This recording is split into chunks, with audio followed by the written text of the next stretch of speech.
Hey there, Wax Packers! Adam here, coming at you with another edition of Wax Pack Flashback.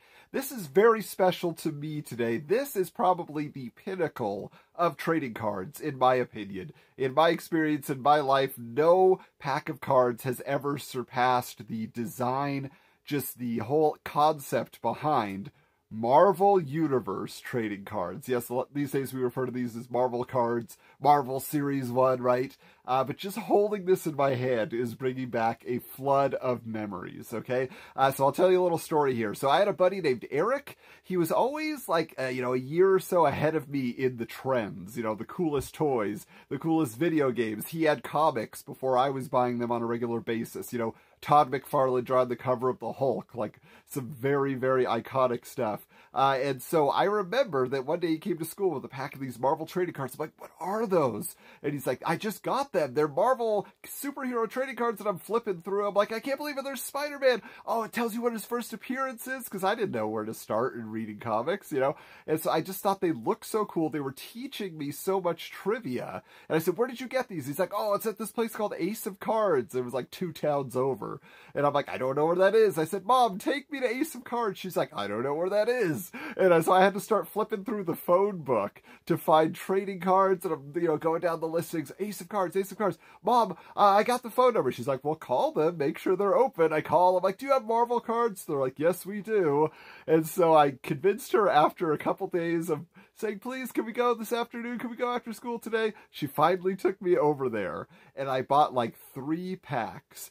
And it made my lifetime. I felt like I had made a journey, that I had the one ring, like this is just a huge thing for me to finally have accomplished getting my own packs of Marvel trading cards. Of course, from there, then I started hunting down any other card or hobby shop, quickly found them, kept buying them, and they became just my favorite thing. Like, I would take them to church, I would take them to school, I would take them everywhere, and just thumb through them. My mom was an artist, and be like, Mom, can you redraw this Captain America card? And she would, like, sketch me out a card for me to color in, Like, it was just all this, like, so much excitement in these cards, and it really, like, set the bar, because from that point on, right, they sold so much that it proved that trading cards were big business, even in the non-sports realm. And so everybody started collecting these things, to the point where I have my original binder here, right? So this is my original collector's binder. I do not have a Marvel character on it, but as you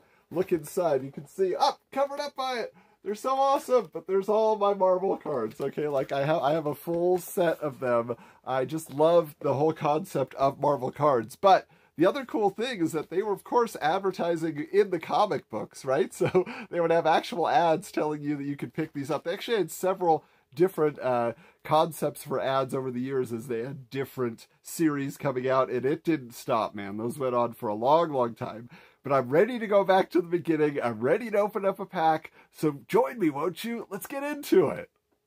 Okay, well, here we are with a pack of Marvel Universe trading cards from 1990. These were the official Marvel Superheroes trading cards. Of course, it tells us here that there were bonus holograms to be had. Look for limited edition hologram cards, which have been randomly placed in some of these packages. We have Wolverine on the cover here. Of course, there were also Captain America and Spider-Man packages. Nothing different about what was inside, just different characters on it. Tells us here you can get your Marvel Universe Premier Edition Collector's Album.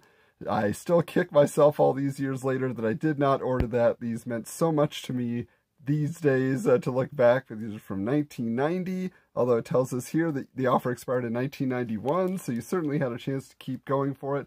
Also, you could order your Marvel Universe trading cards checklist. So, wow, I am just so jazzed to get a chance to look inside and see what is here. So let's do it. Let's unlock the magic. It feels a little thick. 12 cards. Maybe there is a 13th card in there. Let's find out. Okay, here we go. All right, first up here, I loved these cards as a kid. I learned so much about Marvel history. And here's the first appearance of Spider-Man in Amazing Fantasy 15. It would give you all the stats, tell you who worked on it, tell you what the issue was about. So those were super helpful to a young comics fan. Here we have Famous Battles cards. These were really fun just to get familiar with. Oh, I could find that comic, Daredevil versus Wolverine. I don't know what this cloud of smoke they're fighting it is. Must be on top of a burning pyre or something, a building. I don't know. This is talking about facing Bushwhacker here. I don't even remember that villain, but a 1987 battle. Okay, now this is one of those cards that as a kid I could not believe existed. Aunt May. Okay, Aunt May got her own trading card, Peter Parker's Aunt May. But my favorite thing here, this always stood out to me.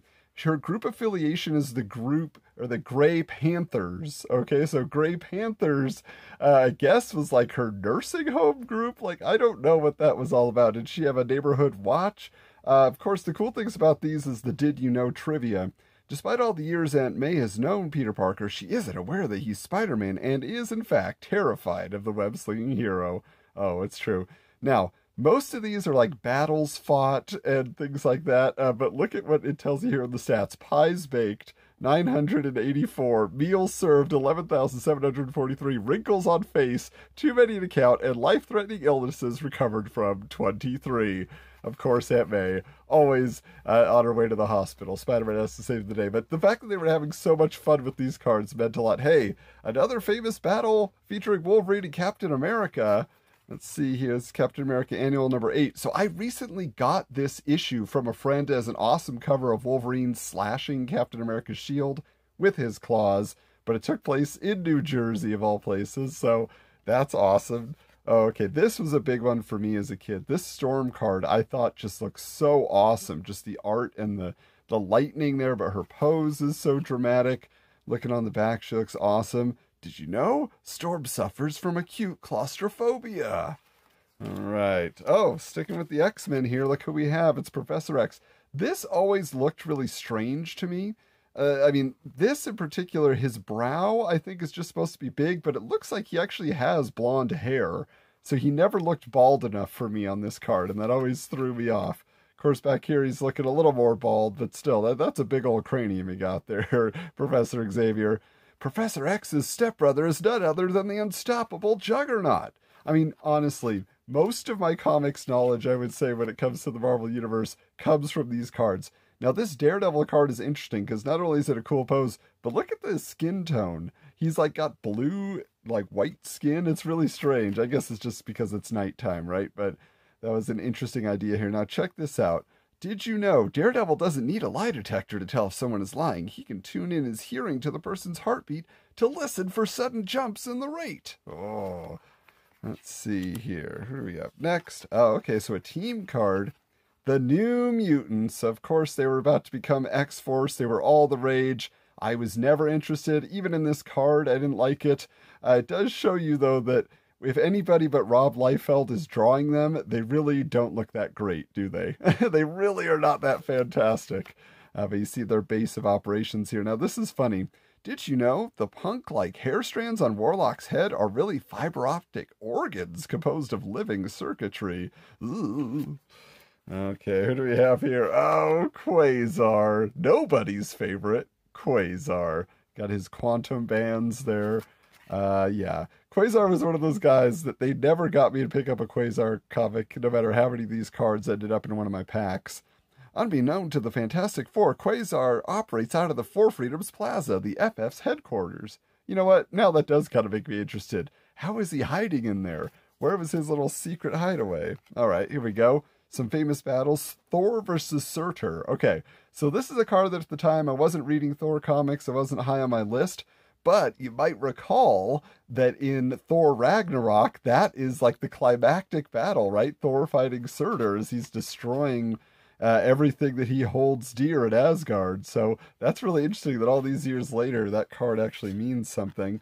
All right, now these were super fun. These Spider-Man Presents, again, talking about just having fun, right? He would interview other characters in the Marvel Universe. Hulk, are you really the strongest superhero there is? Yes. Also best looking. And then another joke. Hulk, I want to ask you a few questions about your other identity as Bruce Banner. Like I said, no more questions. But those always gave me just a super big chuckle. Oh, wow. So last card here. No holograms. But this is actually card number 1 in the set, getting Captain America. I know it well. So this is really interesting. Again, just looking at his full battle percentage here, because his win percentage is 78 degrees, but he's fought 2,433 battles. I mean, you got to think he was in World War II, right? And then you have battles 1,889, losses 347, ties 197. You really have to wonder, did they go back into history, or are they just having a little bit of fun, taking some artistic license? This is as close as you're going to get to baseball cards with superheroes.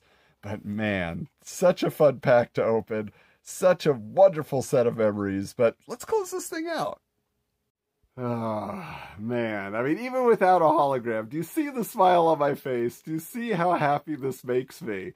I mean, just the sealed packs of these cards are just truly something special. I've opened so many, and it never gets old. Like, that's the one set of cards that I could just open forever. And even though I have a full set, be like, oh, but I still love this card so much. But which card did I love from this particular pack, from this particular experience? I mean, we got some great Wolverine battle cards. You know, we got the great, interview card with Spider-Man. But I got to go with the one that always stood out to me as a kid. And that is the Aunt May card. Oh, Aunt May. I mean, again, just the jokes that were found on this card, the fact that they felt it was necessary to give Peter Parker's aunt the spotlight, just showed me that Marvel had the best sense of humor and that I would enjoy their product for years to come. So, Aunt May, you're a champ in my mind. But yeah, so that's exciting, right? I mean, we got a lot of cards to cover, but this is probably like, the high point of what I'm opening. It's not to say that other things won't surprise me, that I won't be excited to open other packs of cards, but yeah, this is what it's all about. This is what this series is about. So thanks to Jason and Mickey for sending me that pack of cards and giving me that experience, because it really meant the world to me to go back. So I hope you enjoyed it. Of course, stay subscribed here on TRN TV. If this is your first time coming in, get subscribed, because there are many, many more cards to come. Jason and I are going back and forth like, can we do more cards openings together? Like, because we want to actually share the excitement in a live moment. So those are coming on the way. Many different topics, whether it's TV or comics or just pop culture in general. Of course, you can find the Retro Network on @TRN Social, whether you're on Instagram or Twitter. You can find me at Hoju Coolander, where you'll actually see some Marvel Universe trading cards in the banner on my on my Twitter page there, because my profile reflects everything that I love, and this is definitely at the top of the list. But thank you so much again for joining me, and hey, we'll be back again soon.